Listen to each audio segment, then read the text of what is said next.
జై తెలంగాణ. మనం చూస్తూ ఉన్నాం, మన రాష్ట్రంలో ముఖ్యమంత్రి గారు పక్క రాష్ట్రాలకు పోయి పెద్ద పెద్ద స్టేట్మెంట్లు ఇవ్వడం, నేను పెద్ద హిట్లర్ని, నేనేదో మార్పు తెచ్చేస్తా, నేను హైడ్రా పెట్టినా, నేను ఇక్కడ పేదవాళ్ళ ఇండ్లు కూలగొట్టినా అని చాలా గర్వంగా ప్రకటిస్తూ ఉన్నారు. ఇది దారుణం. ఇటువంటి నాయకులు ఇంతవరకు తెలంగాణ ఎప్పుడు చూడలేదు. నేను ఇవాళ ముఖ్యమంత్రి గారిని సవాల్ చేస్తూ ఉన్నా, మీరే హోమ్ మినిస్టరు, మీరే సీఎం.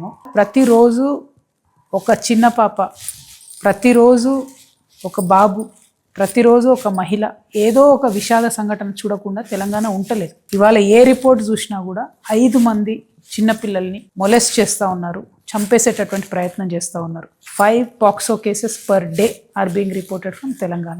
ఖమ్మంలో నిన్న ఒక చిన్న పాపను చంపేసేటటువంటి ప్రయత్నం, 4th ఫ్లోర్ నుంచి తోసేసేటటువంటి ప్రయత్నం జరిగింది. పట్టపగలే బట్టబయలుగా భయం లేకుండా దారుణాలు జరుగుతున్నాయంటే మీరు అట్టర్ ఫ్లాప్ అయినరు హోంమంత్రి కానీ అర్థం. మహిళల సంగతి ఆలోచించుకున్నట్టయితే మొత్తం సౌత్ ఇండియాలో మనం టాప్ ఉన్నాం.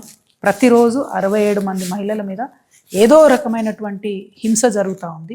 చిన్నపిల్లల మీద, మహిళల మీద జరిగే హింసలో మాత్రం టాప్ 10, టాప్ 5లో మన దేశంలో ఉన్నామంటే ఇది సిగ్గుచేటు. హోంమంత్రిగా ఉన్నటువంటి మీరు తక్షణమే రివ్యూ చేయాలి. ఇది చాలా సీరియస్ ఇష్యూ. ఒక పెద్దన్నగా ఉండాల్సినటువంటి మీరు చిన్నపిల్లల్ని, మహిళల్ని పట్టించుకోకపోతే తీవ్రమైనటువంటి తిరుగుబాటు మహిళలలో వస్తుంది. మహిళలకు రక్షణగా తెలంగాణ రక్షణ సేన ఉంటుంది కాబట్టి ఆ మహిళల్ని ఎట్లా కాపాడుకోవాలో, మరి సిటిజన్ పోలీసులుగా మేము ఎట్లా మారాలో మాది మేమే ఆలోచించుకునే పరిస్థితి వస్తుంది. అట్లా కాకుండా మీరు ఇంటర్వ్యూని కాండి అని చెప్పి ముఖ్యమంత్రి గారిని నేను డిమాండ్ చేస్తూ ఉన్నాను.